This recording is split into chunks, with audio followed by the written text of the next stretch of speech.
How does it go? It goes like this. I don't think so. I think so.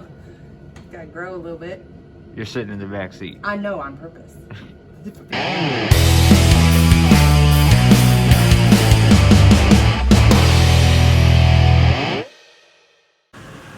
Here we are again. Today, what I really want to do is get the tie rod ends swapped out because, as I'll show you guys in the video, it looks like I thought, you know, maybe just sway bar end lengths. No, I think the tie rod ends are shot, and that's why it's all over the place. So I really want to get the tie rod ends swapped out, get some of this alternator wiring switched up a little bit, make it a little bit cleaner, a little bit nicer, and maybe take it racing.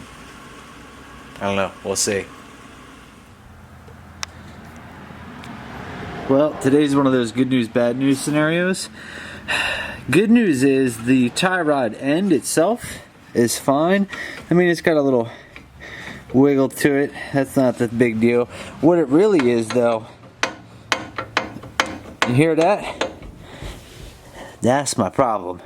So, good news is that I have the parts. These parts were in the car, so somebody already knew that this was going to be happening. That's good news. Bad news is a little bit more work than I expected, but it's not a big deal, not the end of the world. We'll get it knocked out.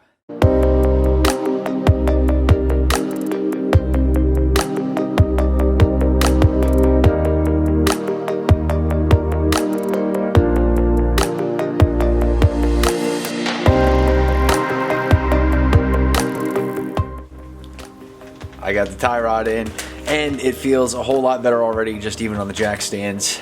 And my excitement is growing because I do believe that tonight there's a few guys getting together that all have cars that are in like a similar range, you know what I mean, as far as what this thing probably should run. And I don't know what it's actually going to run is a completely different story.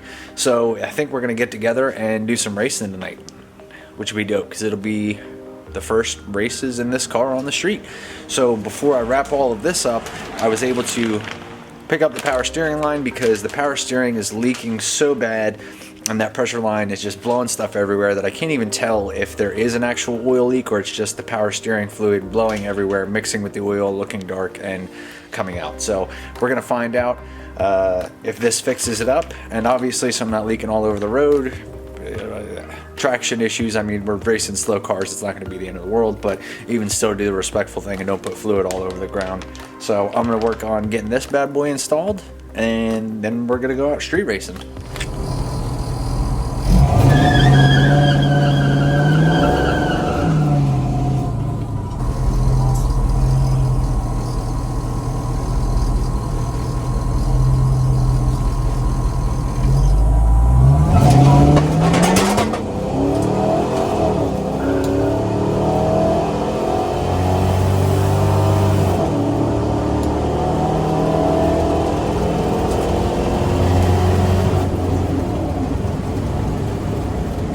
Boy got gapped and it was pretty bad. So we're gonna start on our journey to make the car a little bit safer and a little bit lighter. We got these dope mounts, seat bracket mounts from Team Z, the guys at Garage Built Motorsports, or Garage Built Racing, I'm sorry. Oops. Garage Built Racing hooked us up and they got us a set of these Team Z all aluminum seat brackets. In all honesty, they were just a few bucks more than like a Jeg style or something else, and I think for the quality and, you know, them being lighter and everything else, it's worth it. So we're going to see how much weight we can actually save by replacing the seats and the brackets and everything. Do you have a guess on the weight? How much weight we're going to save? I'm going to guess 67 pounds. I was hoping for more than 100. Yeah.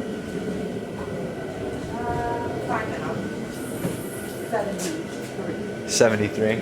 If it's 100 or more, we save a tenth of a second in the quarter mile, so that's what I'm really after. Oh no, you're gone. Yeah, I was coming in here to get you. Can you tell the good folks what you're doing? Yes. Why you sound so angry about it? I'm glad they're gonna be gone. Nice birthday, Susan. You want some light? Pick on a pen. What's up? Writing utensils. What? I think I'm gonna go find a vacuum so we That's a can. good pen. Is it For a nice sure pen? federal, but it's nice. It's a cookie roll. Thing on it. I think I'm gonna find a vacuum so when you get that seed out, I can vacuum that. So I'm using my good one. Which one's the good one? So use the other one.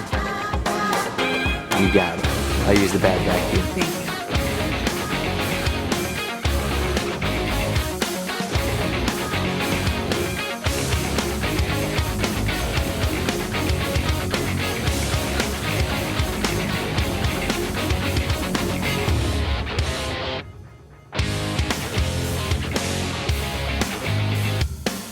We've got some 5.0 badges. How heavy is that thing? It looks pretty damn heavy. 60. Yeah. Why? You wrong. That thing's heavy. Yeah.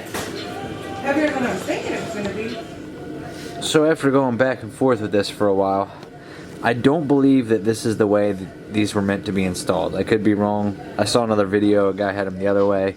But if you look, this way puts us at about 9 degrees. And then, if we flip it, I'll take the video and show you guys what it looks like the other way. So I think that's going to make our decision on which way we're going to go. Because honestly, I don't think it really matters what way it goes in, to be honest. I think this is the way that they were meant to be installed. And probably would be if we had a Kirkley seat. But if you see, this one's bringing us to about 14 degrees. So when sitting in it and it's reclined with 14 degrees, it's much more of a recline than the 9 degrees. So I think we're gonna go with 9 degrees. So before everybody bites my head off for installing them backwards, there's a reason why. We are at a pretty crappy point in this whole ordeal.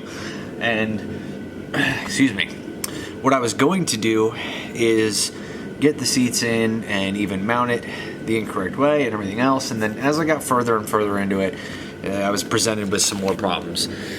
One of those problems would be that I would have to drill out, if you guys can see where I marked, I would have to drill out these brackets, and really this is nobody's fault.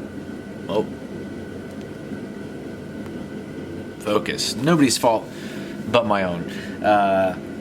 These brackets were never advertised that they would work this configuration or anything else. They're meant for Kirkleys, and I got excited. I saw a nice product. I decided I wanted it, so I got it. The lesson here is that you gotta be, you gotta be spot on with what you buy. Now, I could have just completely not used any of this footage in a video at all, but I think I'm actually going to do the opposite. I'm going to use the footage and I'm going to show you guys exactly why it doesn't work and how I came to this conclusion and all of that. I think the important thing is that you got to keep it real, and keeping it real is that sometimes this is going to happen. You're going to end up inevitably with something that frustrates you or the wrong parts or something else, and instead of just cutting it out like it never happened, I'll show you guys why it doesn't work and just let you know. I mean, it's real. Shit happens. It's going to. This is part of building a car, and especially in a platform that you're not familiar with. Like, I don't know Mustangs that well, so this is kind of some of the stuff that happens. If I knew the exact answer, we wouldn't be in this position. So I'm gonna go back. I'll show you guys why these seat brackets don't work, what the measurements are, why I feel like it's not going to work. And what's going to happen is that I don't do this often, but I really want to get out of the habit of slapping things together and just throwing things together just for the sake of getting it done. I had a long talk with Mallory, and I decided that it would be best to do this one right, especially with something like the seat, where it's what's part of what's keeping my body in place if I happen to wreck this piece of crap. It's not that fast. I got gapped. I will continue to get gapped. And that's also part of it too, is that, I took it out the other day and it kind of gave me an idea of what the actual number was as far as what this thing kind of runs and what it runs on the street. And it was just very disappointing. Now, should it be that disappointing? Probably not. I have probably at this point no more than $1,500 into the car in total. You know, that's buying the car, that was buying these wheels with the slicks on it that I got a killer deal on. I mean, everything I've gotten a killer deal on, or somebody's given to me or whatever, so it's, you know, I've gotten a great deal on it. But the flip side is the last car I had was a 10-second car. So to step this far backwards, it's like, I've got so much more work to do just to get back to where I was a couple years ago. But that's part of it. I think that's part of the fun, and I think that's part of why everybody wants to watch, is because everybody can relate to this. Everybody can scrape up $1,000 to $1,500 and get a little car like this and go racing and go start enjoying it. So I'm going to keep at it, and we're going to keep working on it. But for now, I'll show you guys why these seats don't work, why the seat bracket configuration is not going to work, and then from there, we'll figure out what we're going to do. This here is the actual configuration of how this seat bracket is supposed to work. Now, when you use a Kirkley seat, there's going to be a bracket, an L bracket, that bolts to here and comes up off the side. This is going to work perfectly for a Kirkley or Kirkley style seat, you know, one of those Jegs or something knockoffs or whatever. But I don't know how long it's going to take this thing to slow down. But as you can see, we end up at roughly 14 degrees. Well, you say 14 degrees, you know, that's not crazy. Well, it's not, but when you put the seat on there, it's super, super accentuated. Let me see if I can show you guys. So at 14 degrees, this seat, which is meant to mount flat on the bottom, has this incredible lean back to it. I don't know if you guys can tell that, but it's got this incredible lean. I mean, it's just leaned way too far back to be reasonable. This configuration, which I've confirmed is the incorrect way to use this bracket, puts us, oh man, this thing's gonna go forever now, puts us at roughly 9 degrees. I don't know if we can see that. So this puts us roughly at 9 degrees, which is a much better application, but let's put the seat on it and show you guys. And as you can see, this seat is meant to mount flat to the bottom here. Now we've got a little less lean back. Let's see if we can show you there. But even still, it's leaning back quite a bit. Also, something that I wanted to mention, and I'll throw in this video clip probably right now.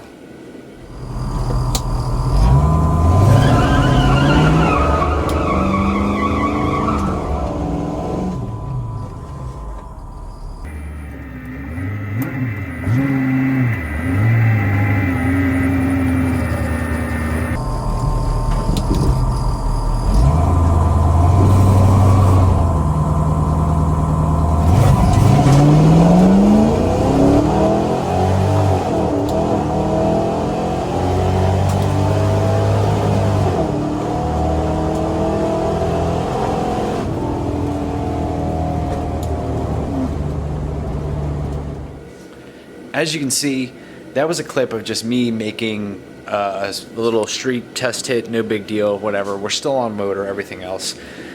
If you guys can tell, there's way too much steering input for this slow of a car. I should not have to drive it that much to keep it going straight down the road. Now, I fixed the tie rod, the inner and outer tie rod, and that helped a bit, but it's not all there yet. I think what we're gonna have to do is, I have a full tubular K-member with tubular control arms, with coilovers, with caster camber plates, absolutely everything on this old SN95 Mustang that I've got, and I can still use the Ford motor. So I think that what I will do is at some point here, we're gonna start swapping all of that stuff over, so that way I can get this front end really nailed down. I do need to find myself a manual rack and a bump steer kit, but I might have a couple leads on that, and we should be able to get that going. So we'll see what we can do from there. Now I know what you're thinking. You're like, well, Matt, why don't you just do what you were originally going to do and mount it incorrectly, slap it together, whatever, blah, blah, blah. Well, I could have done that, but then I would have had to drill out the holes, because the mounting locations on this seat are, what was it? I want to say like whatever it was, the difference in you know, in the center to center point holes was not the same as the center to center on the bracket, which means that I would have had to drill out the bracket. And this is a very, very nice seat bracket, so I just really don't want to do that. And I really, as much as this thing is a piece of crap, I want to get away from, like I said earlier, just rushing stuff together, putting it together, throwing it together, and let it be what it is. I would like to do as much as humanly possible on this in the correct way. So with that being said, there's a couple options here. I can get different seat brackets. So somebody showed me someone like Jegs or something that were like 50 or 60 bucks a piece, or I can get different seats. Now, to be honest with you, I've kind of overspent my budget on what I should be spending on the car this week. So I'm not sure what option we're going to go with, but we're going to get something figured out and go from there. So for now, I'm just going to clip together some music montage stuff, and that's probably going to be the end of the video. Thanks for watching.